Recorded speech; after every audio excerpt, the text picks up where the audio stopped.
Dear guests, colleagues, and students, good evening, everyone. Tonight is a very auspicious and special evening because we're extremely fortunate to welcome the great master, Khenpo Sodargye, to Shijiazhuang to give us an extraordinary lecture.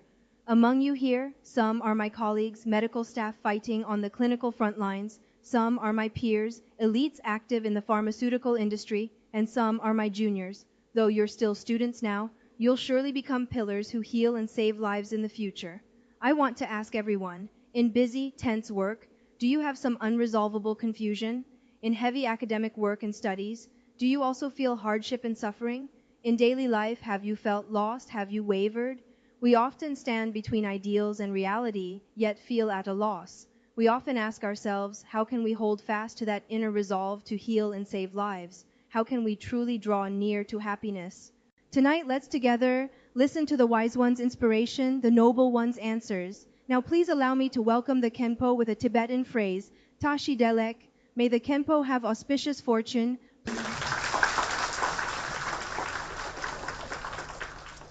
Please welcome the Khenpo.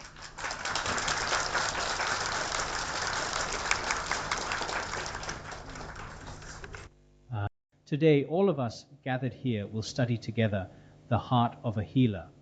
The heart of a healer. The two speakers just now both mentioned it. Actually, from our Buddhist perspective, the heart of a healer must possess compassion. And from Confucian thought, medical workers here, or future medical workers, need a heart of benevolent love. For each person, one should say, this is necessary and indispensable. And today, all of you here should feel very fortunate to have been admitted to such a school. But we'll also face many future work pressures, future life pressures, including how to handle doctor-patient relationships and so on. So we find that among university students, quite a portion have confusion in their hearts, some unresolvable knots and suffering. Most sources of psychological entanglement have some connection to our real-life circumstances, because real life, everyone knows very clearly, by today, the 21st century, people's life goals and living standards are rising higher and higher, while our knowledge and life resources are also limited. In such an unbalanced state, at such unbalanced times, everyone experiences varying degrees of depression and pain. So at this time, what kind of mental preparation should all of you here have? Everyone can calmly contemplate this. My thinking is this. Although now major media outlets, to attract many people's attention, exaggerate the misconduct of a small minority of medical workers, causing many people to distrust doctors and medicine, now it is a time when numerous medical professionals encounter much distrust and many difficulties. But in medical schools, the teachers are mostly very dedicated. The wisdom, compassion, and benevolence they convey truly mean that future society has hope. Similarly, in various professions, especially among doctors working in major hospitals, I believe there are truly remarkable white-robed bodhisattvas. So, whether we're handling any problem or solving any issue, we should sharpen our eyes of wisdom and observe and analyze with a balanced perspective. At this time, we should do our best, whether through media or our various channels, to promote positive energy and necessary knowledge. Otherwise, when everyone already feels they're living in especially confusing circumstances and various attitudes of distrust have accumulated together, whether patients or doctors, everyone is in a very helpless state. Therefore, I often feel that being a doctor is extremely difficult. Honestly, when they study at university, the time differs from other universities. Most medical schools require 5 years for an undergraduate degree. After finishing with that level, in the medical field, you still can't do much. You still need to pursue a master's degree, a doctorate. After a doctorate, when you reach a work position, whether you can find very satisfying work is also hard to say. Even when you find it in any hospital, you should start to work as a doctor at a very low position. To become a physician or associate director or director requires long clinical experience. Moreover, as a doctor, actually every day you face many patients' cries or calls, many families' resentful complaints, or in hospital beds you constantly see and hear various surgical collisions and so on, in such struggling, helpless states, having to face all kinds of situations. At this time, whether in medical school or as medical workers, you definitely need a very strong, firm mentality. If you don't have this in such oppressive circumstances, to continue long-term is certainly quite difficult. So I think, as they face many problems, in such states, in such work to continue is very difficult. Therefore, many students in university or when you truly enter a work position must have psychological preparation.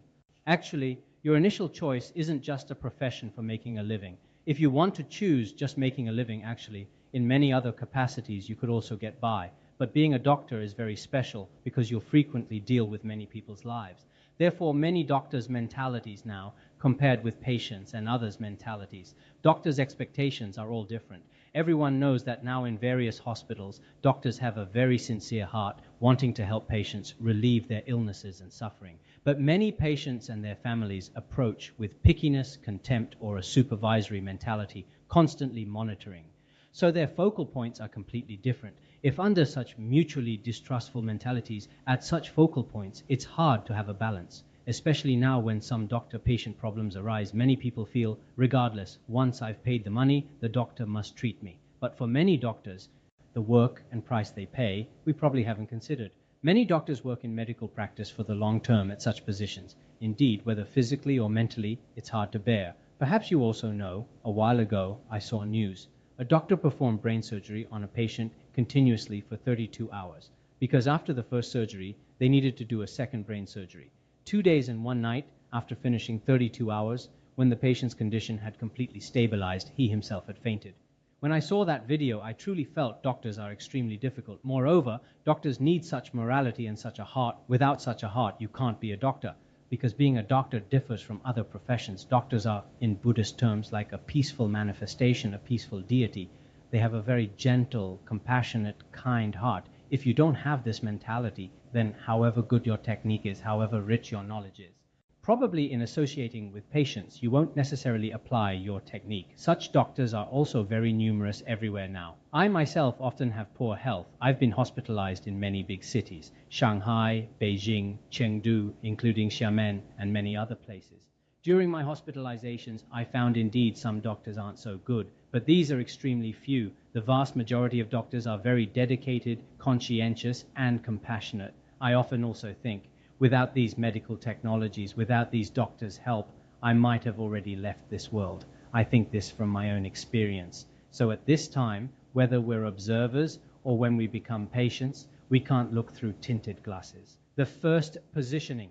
Doctors are specifically there to deceive us, or they take red envelopes, or they're always sharing profits with some pharmaceutical company, etc. With such a mentality, even if they have no selfish motives, what appears before us won't necessarily be very good. So I'm thinking, everyone should have a very fair attitude, observing with wisdom. Truly, now in such living conditions, sometimes being a doctor is also very difficult. But all of you here, whether becoming doctors in the future or pursuing any other profession, actually, we ourselves must have a very compassionate heart. This compassionate heart means any patient, any person, if you treat them like your own family, then at that time this heart of yours is truly very good. Some doctors indeed, perhaps now due to work pressure, and patients are also increasing more and more. I often think we know, after people die, where our corpses finally handle, the funeral home. But before reaching the funeral home, basically they leave the world in hospitals. So in this way, every day in this world, so many people die, so many people's deaths. Actually, most leave in hospitals or in doctors' hands. When they leave, doctors' techniques and abilities are also limited. They can't be omnipotent. They can't possibly accomplish everything completely. Even if their technique and wisdom are perfect and complete, human life is limited. They'll ultimately leave during the doctor's treatment process or after treatment. But at this time, because many patients or families have expectations and hopes, wanting liberation from such sickness and suffering, at this time, they may falsely accuse in various ways and so on. So now many doctors are in a state of constant trepidation. Whenever seeing patients, they must guard against future lawsuits, speaking and acting very cautiously. Many teachers, many professors, when mentoring students originally, this wouldn't need attention, could speak directly. But because now in society, many things are not caused by your technique, but very possibly in the future, the patient dies of his own disease. Perhaps to make some money, they'll blame it on you. At this time, many medical workers now are in a helpless state. People have also died. In many helpless states, they must be cautious, already in such a state. At this time, I think People at all levels of society should have trust in doctors. Our world isn't so bad as to be incurably hopeless. One should say quite a portion. In this world, there are very, very many people who, day and night, one can say, basically, besides time for eating and sleeping, completely dedicate themselves to patients and people who need help. Such people are indeed very, very numerous in the current world. But many people, whether ourselves or these things happening around us, should be very clearly aware. Even if our medical science develops to a degree, no one can preserve our lives. Moreover, however developed our science is, its examination of our bodies is also limited. Because current science, everyone knows, much science of Western medicine actually is observation of the physical body and analysis of it. But all sentient beings' illnesses, the source of human diseases, isn't entirely caused by the physical body. Most are caused by our psychology, but many causes and sources of illness caused by our psychology. In current science, these are very difficult to discover. In such situations, current technology is limited. Even if we completely master all Western medicine's high-tech knowledge, we'll find it hard to apply. Everyone knows now all sentient beings' various illnesses, especially in today's society, the sources of human diseases are diverse, including now many diseases caused by food preservatives, also water, air, soil, etc. These are constantly being polluted, causing various diseases. Even now, people's lives, what are they called? Two kinds of life. One is office work. Those who work call it chair life. With chair life, our spine, our entire body, various psychological diseases emerge. And those who go out often call it wheel life, every day sitting in cars, traffic jams, traveling. This also causes the body to have many diseases. These diseases, plus in our world, in work, in life, unhappy moods, much depression, pressure, and various different thoughts causing emotional diseases. And now there are numerous infectious diseases, external ones, including one's own behavior causing various diseases. All these various diseases, current science, current medicine, can only solve part of them, not all. Especially in Buddhism, Tibetan medicine, and Chinese medicine, beyond the entire person's four elements, there are also mental illnesses. Buddhism speaks of greed, anger, ignorance. Their source is ignorance and karma. That is to say, most importantly, some illnesses are related to our past lives. For these diseases, current science do not mention past lives. Even karma created some time ago, the karmic results would manifest in this life.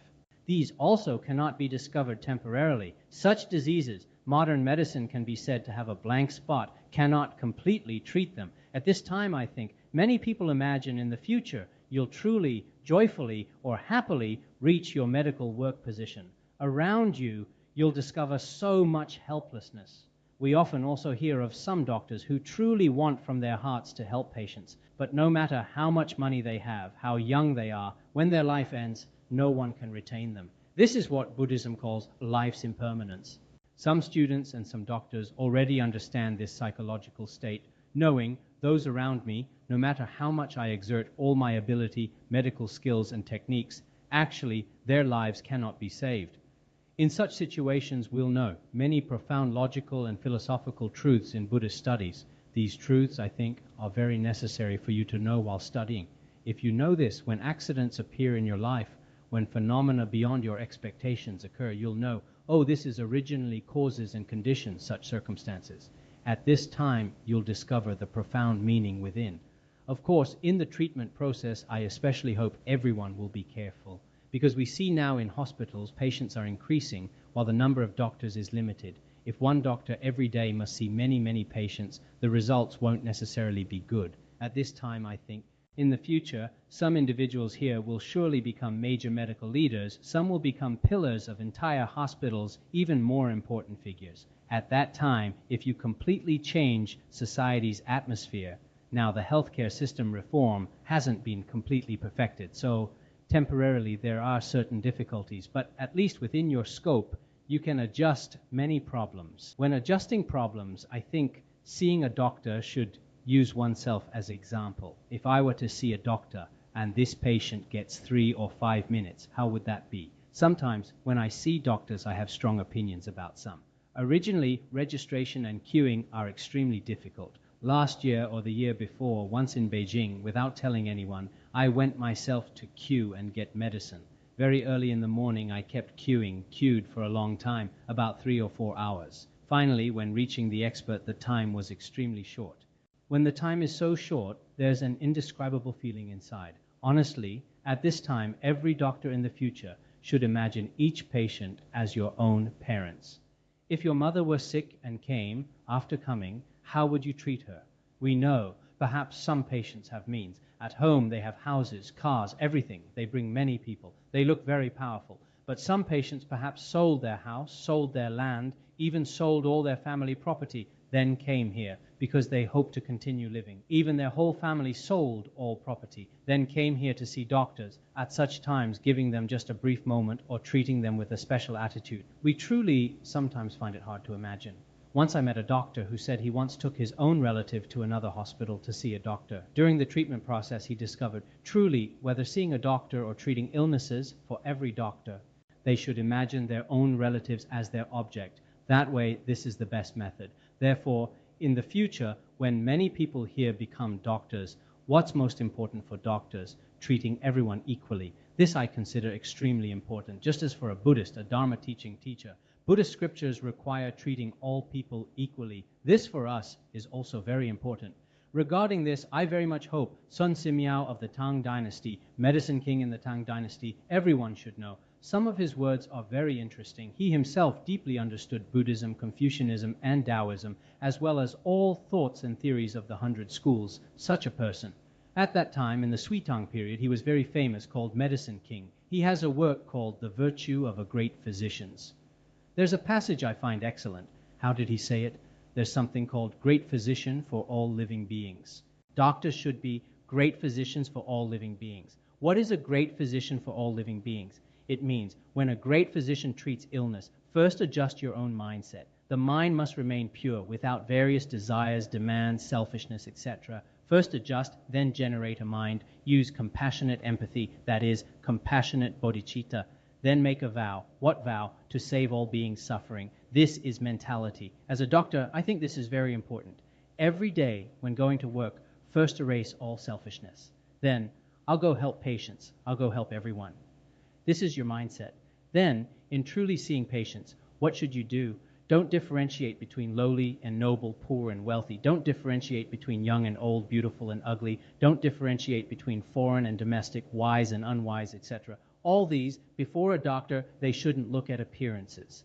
All as long as they're patients, focus on their illness. What follows is, all patients should be treated as your own family. Don't look ahead and behind. Don't care about anything. Don't think of your own life or wealth. Think of nothing. Must only think of helping relieve their suffering. In this process, they'll remove all cold and heat, hunger and thirst, delays and fatigue, etc. Remove all these deserved conditions. Wholeheartedly see patients. This is called great physician for all living beings. I hope when convenient, as doctors, you should look at this. Previously, I also really wanted to be a doctor but didn't succeed. But as a doctor, I might initially, like many of you medical school students, have a very eager heart, pure heart, clean heart. I'll definitely become a good white-robed angel, definitely help many, many pitiful people, etc. But throughout university, there's academic pressure, work pressure, family pressure, etc. Many pressures come one after another. When you reach society, because now society's overall environment isn't very good, one can say there are all kinds of temptations outside, all kinds of bad phenomena constantly luring you, constantly attracting you. At this time, maintaining your initial heart is very difficult because you're already in a big dye vat. In this big dye vat, if you yourself want to be like a white lotus, spotlessly pure, maintaining it continuously, perhaps very difficult. Indeed, initially many people think, I'll definitely become a good doctor, curing many people's suffering. But in the end, you seem not active, but passive, because when the entire environment's wheel turns, you seem to become a tiny screw in the wheel. If this screw doesn't turn, it might be removed. If you turn, you'll very likely violate your initial conscience and initial vow. But even in such an environment, as Mother Teresa once said, no matter how unhealthy morality is, however mistaken people's thoughts, we must love them. That is to say, even if the whole earth has become bad people, society's atmosphere isn't good, but if we ourselves maintain an extremely pure, clean heart, one day this heart, pure like gold, it will shine. Temporarily we might see, as long as I don't violate my conscience, going with the flow seems very good. But actually people around us should all be wise people. At a certain time, people with true conscience, people with truly pure hearts, they'll have a future. So regarding this issue, we must think all patients' lives are most important. All other matters shouldn't be what we emphasize, especially as a doctor, completely different from other careers. Now in society, I saw a report the other day saying, among all professions now, 3 really want to change careers. 1 is police, 2nd is doctors, 3rd is teachers. Why? Because society doesn't recognize them. And during work, they're especially exhausted, plus their salaries aren't high. For all these reasons, many doctors want to change careers. Teachers also want to change. Police also want to change. Actually, this isn't very good. I think being a doctor, from another angle, this profession is actually very sacred, very meaningful. If we treat such a profession as our own way to get rich or to elevate our own status, held by selfish motives, you'll probably inevitably have such suffering, inevitably have such thoughts, if you want to change careers or become someone not very pure. Now there are some private hospitals where they themselves don't have good medical knowledge, but through various advertisements, completely using patients' money as their own means to get rich, promoting this and so on. There are also some individual hospitals like this. If this is the case, I think among all professions, treating human lives as a game, this is extremely frightening. Like ancient doctors, most important was putting human life first.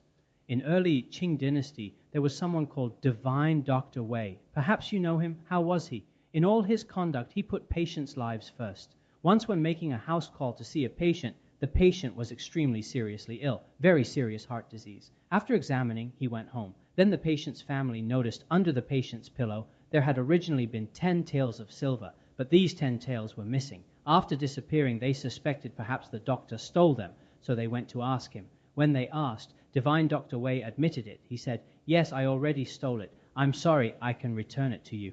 Then he returned the 10 taels of silver to them. After a while, about half a month, that patient's heart had recovered, illness cured, completely healed. After healing, once while cleaning the house, the originally lost silver was found. When found, his son felt especially remorseful. Then taking the silver, he went to find this doctor saying, "We're so sorry. Originally we thought you stole it, but actually you didn't. Today we've brought your 10 taels of silver to return to you. Also, we're a bit puzzled. We can't quite understand. You clearly didn't steal. Why did you admit you stole at that time?" At that time, Divine Dr. Wei said, "If I had said I didn't steal, the patient already had heart problems. His condition was especially bad then. On one hand, he'd be extremely worried. Who stole it? On the other hand, he might be very desperate. In such a mental state, I saw he might immediately die, lose his life. His life is so precious. So if I bear a bad name, bear a stink, saying that it's the doctor I stole, I think it doesn't matter. His life is very important. So I admitted at that time that I stole. As long as he lives, I can bear everything else." Sometimes I think, among current professions, many current doctors probably couldn't necessarily do this. Even some people, a person has clearly died, but they keep giving blood transfusions. There are also extremely few such cases. At this time, we must think, our profession, the responsibility on our shoulders. Actually, human life is of utmost importance. Human life in the entire world is more important than anything, more precious than anything. At this time, we'll very carefully perform surgery, prescribe medicine. I've heard that in relatively formal hospitals there's 3 checks, 7 matches, many such protocols. But often, frequently, some not so good situations appear. The reason for these appearances, many young, inexperienced people without social experience, knowledge experience, clinical experience, these people carelessly handle matters casually. In speaking, they're also not very attentive to patients and others. Actually, I think as a doctor, you're truly a patient's refuge. When I'm often sick, every day when doctors come to make rounds, first I look, where's my attending physician? I lie in bed, staring with very eager eyes. At this time, every move I see of his is very clear to me. I'm very sensitive. Perhaps like me, all patients are this way. I see my doctor seems unconcerned about my condition. Some doctors are completely just going through the motions, a cursory visit, someone beside them casually taking notes. I've been hospitalized 7 days, and they still don't know what's wrong with my body. At this time, I can't help but argue with them. I've been here for many days, spent much money, and you still... But some doctors aren't like this. From my first day, they begin very conscientiously, including my condition, all previously examined materials, completely reviewed. Then my heart feels very relaxed. This time, there's still a connection. Perhaps they'll cure my illness. So at night when I sleep, I have sweet dreams. Very auspicious feeling like this. I think my illnesses aren't very serious, But sometimes, whatever physical illness it is, I have such an eager heart. If I have this, I think many people are the same, all beings in the desire realm. So I think many people truly cannot be careless, must have a careful heart. And this careful heart, initially I see many young doctors are quite attentive, but gradually they become numb, gradually lose feeling. At this time, whether as a teacher or doctor, you must always have alertness and observation. If we truly make unintentional mistakes, there's no way. Every ordinary person has such faults and habits. But deliberately making mistakes, this is to violate knowingly. From Buddhism's perspective, this karma is extremely frightening. From a worldly perspective, this is also a responsibility. Therefore, in every little thing we do, we must be careful. Otherwise, you violate causality's laws. When you truly violate causality's laws, then in this life or future lives, you'll definitely experience negative karmic results. It will definitely be this way. According to Buddhist teachings, even when you attain Buddhahood, these negative consequences from when you were a doctor, you'll still experience them. Previously in Buddhism, there was a case when Lord Buddha Shakyamuni, after attaining Buddhahood, once manifested illness in his joints. After attaining Buddhahood, manifesting illness, generally this is hard to imagine, just like a nation's president after taking office being punished by law, very hard to imagine. At that time, 500 disciples and many others were very puzzled. Later, the Buddha recounted his past life. Long ago, before attaining Buddhahood, he had also been a doctor. Once a wealthy man's son became ill. After becoming ill, they saw this doctor. The first time seeing him, the wealthy man said, "If you cure my son, I'll give you great wealth, a sum of money." Then he cured him, but he didn't fulfill his promise, didn't give it. Later he got sick again. The second time, again asked him to treat. He said after treatment he'd give money, but for the second time, he didn't give either. Unluckily, a third time he got sick again. When getting sick for the third time, again sought him. He kept treating. After treatment got better, but still never gave compensation. Later, when getting sick a fourth time, the elder went and said, "This time if you cure him, I'll give you all 3 previous times together." But at that time, the doctor was very angry, thinking, "I've already been deceived by him 3 times. If deceived again, that would be unreasonable." Later, he gave this patient no medicine, but non-medicine. That is, gave him some medicine harmful to his body. After giving this, he died from it. As karmic retribution, later he suffered immeasurable suffering in hell, as hungry ghosts, as animals. Even when attaining Buddhahood, he still experienced this skeletal suffering. Among teachers and students here, some should have deep faith. Some, regarding such profound meaning, may not immediately understand, but you also know in your medical research process, truly some illnesses, using all current equipment, all medical knowledge, just can't be seen, can't be detected, but truly they have such illness. And some illnesses, whatever medicine we use, ultimately there's also no way. Actually, at this time, we should also know. We often have so-called karmic illnesses. In this life, we don't seem to have such illness, and we feel ourselves, I didn't eat wrong, didn't do anything else wrong. But for no reason, a particularly strange illness appears. And this illness, connected to my dreams, to some environments, to some other people, has certain connections. At this time, there's a profound meaning. Our past life karma is also one fundamental source of our illnesses. At this time, if we practice according to Buddhist meditation, Buddhist mind training methods, confession methods, actually this is also a medicine. It's just that many people now only treat physical illness, not mental illness. Sometimes, as a truly wise doctor, you must treat both physical illness and even more mental illness. Mental illness to a certain degree is also extremely important. Sometimes when I meet patients, I should speak about some mental adjustments. If some psychological pressures can be relieved, that's extremely helpful for physical treatment. Ancient Greek Plato also said, "A doctor who only treats physical illness without treating mental illness is a failure, because body and mind are one." So we must know, as a truly very successful doctor, while observing various parts of their body, you must also observe this person's mindset. Each person's mindset has different afflictions, different states and attachments. At this time, console them, give them hints, because at that time, actually patients regard doctors as their greatest hope in their hearts. Although current society is like this, patients toward doctors both rely on them, yet don't trust them. But if you don't trust, don't rely on them. There's no way. Regardless, the medicine doctors prescribe, you must take it because you also don't understand medicine. After getting sick, you can't just keep enduring. Wherever you go, you can only seek doctors. At this time, I think every doctor should have a very sincere heart. As long as you have a sincere heart, whether outside society recognizes you or not isn't very important. Sometimes I think the current era is the internet era, information era, micro era. In this era, a person's every move, every word and deed, one small problem, very possibly through a magnifying glass, exposed before people worldwide. In such an era, everyone speaks highly of you.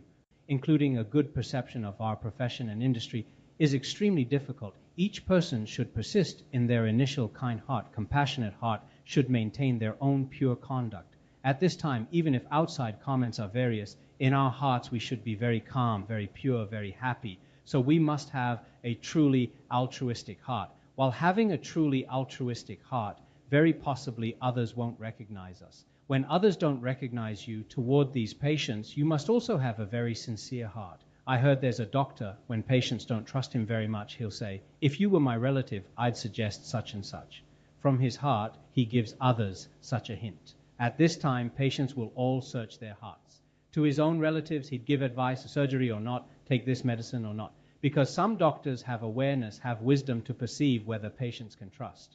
At this time, they immediately perceive others' mentality. Using this method to speak with others, others immediately feel, if I became his true relative, since he gives such advice, I'll very easily accept it. So in the medical field, I think there are many methods. These methods, as young people, before you've stepped into medical positions, perhaps many young people's blood boils with enthusiasm, feeling the future is full of light, always sunshine and blue sky.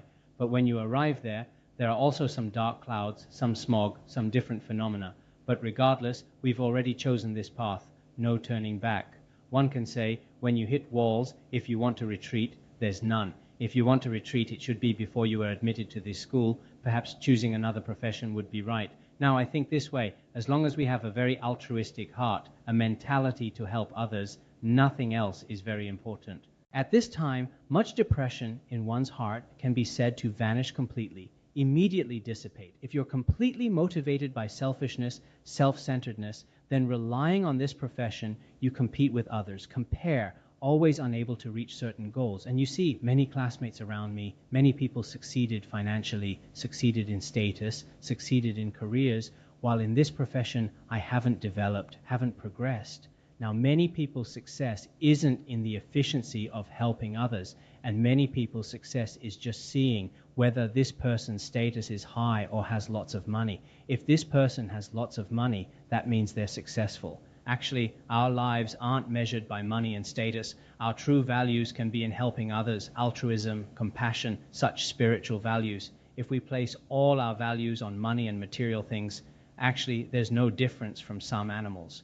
Because animals, actually the grass they eat, the water they drink, etc., these are the main sources of life in their eyes. Beyond this, they have no high tastes. And if we humans also, besides external money and wealth, having these means being top-class people, then I think our conscience suffers certain damage. Therefore, our so-called true success is whether we can help others. I heard there's a doctor, probably in his 50s or 60s, in a brief 5 or 6 years, successfully performed about over 1,000 surgeries. All completely successful. On average, over 100 cases per year, almost once every 3 days.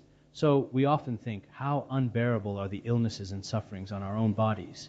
If such suffering can be relieved, measuring this with ordinary money is impossible. Money cannot measure his happiness. So what we ourselves need to obtain, actually even a little, is the ultimate gain, the ultimate benefit. Originally in America, there was an essayist called Emerson. He said this: the most beautiful compensation in our lives is helping others. As long as you help others, ultimately, you yourself will definitely gain benefit. I'm quite interested in this phrase. We now, on the surface, it seems if I help others every day, I receive others' discrimination and misunderstanding. Or many, in my professional title, my status, there's nothing outstanding. But actually, it's not like this. If we truly have much dedication, giving, altruism, this doesn't necessarily need people to know. Silently giving, actually the true value is right here. Even if in this life I have no great achievements, I'm an obscure doctor, an obscure medical worker, the same, my life is truly meaningful. If I'm very famous, have money, fame, status, talent, wisdom, but many things I do are extremely ugly. I've harmed many lives, violated society's various consciences at such times. Even if I earned lots of money, this money is very dirty. Though temporarily before others you seem glorious, actually ultimately this has no benefit for me myself. Even if in this life I still haven't left money, in future lives, even life after life, I'll become a very poor, pitiful person. Therefore, such laws of causality we must believe. I especially hope that as medical workers, you must have this belief. Good brings good rewards. Evil brings evil rewards. Must believe in causality. Must believe there's a law we can't see existing there. And many choices and actions in my life also have certain connections to my past and future lives' destinies. After this, many problems in our lives are actually very easy to resolve. Some think now at life's crossroads, they themselves can't find a satisfying job, can't find a satisfying family, can't find many, many satisfying things. People constantly are in the highest craving and desire.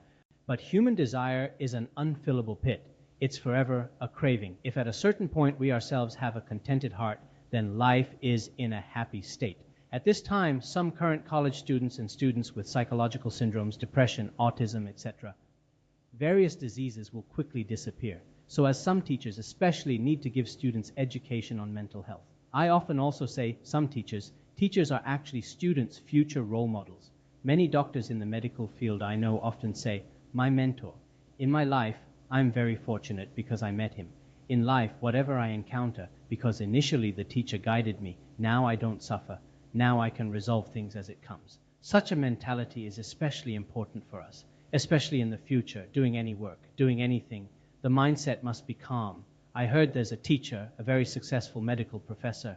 Each time working at the hospital, he arrives about 10 minutes early. After changing clothes, he closes his office door, then meditates for about 10 minutes. At this time, all family and other life emotions are completely cast aside, completely calmed down. After sitting quietly for 10 minutes, he formally begins work, year after year, each time like this. I suggest many doctors should learn this in the future, every morning or afternoon when going to work. First, some teachers are like this, some doctors are like this. Their family emotions, life and various joys, angers, sorrows, completely dump on patients, on students, bring to classrooms. Originally, patients haven't offended you at all, but they're extremely, extremely angry. Originally, I've suffered abuse from many nurses because emotionally she's especially suffering. Then she takes the needle, comes over, bang, immediately stabs into the buttocks. I felt especially painful, but there was no way.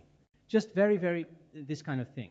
This matter, at that time, I also wrote about it in one of my books. Actually, as doctors, there are also many emotions. People, after all, have emotions. But the doctor's profession, dealing with lives, is extremely important. And others also spend so much money, very difficult. So use your very pure conduct to let all these emotions be completely purified in the meditation process. After purification, then begin work. In a very stable, calm state, interact with patients, guide them. After this, the effect is extremely, extremely good. This is now, whether in the West or many schools, often emphasized. Meditation's mind training method. This for many people is also extremely, extremely necessary. Everyone in a very peaceful, calm mental state. Doing anything is efficient and very successful. Therefore, today, all students and teachers here, I especially hope you in the future can help many people. Though some students now are small saplings, after growing up in the future, they'll all become great trees. Also, with much medical knowledge, it should be very magnificent. Fortunate people receive your shade and coolness, gain your protection and blessings. This is also what current society needs. Especially hope we use a kind, compassionate heart to help all people with physical and mental suffering who need help. Thank you.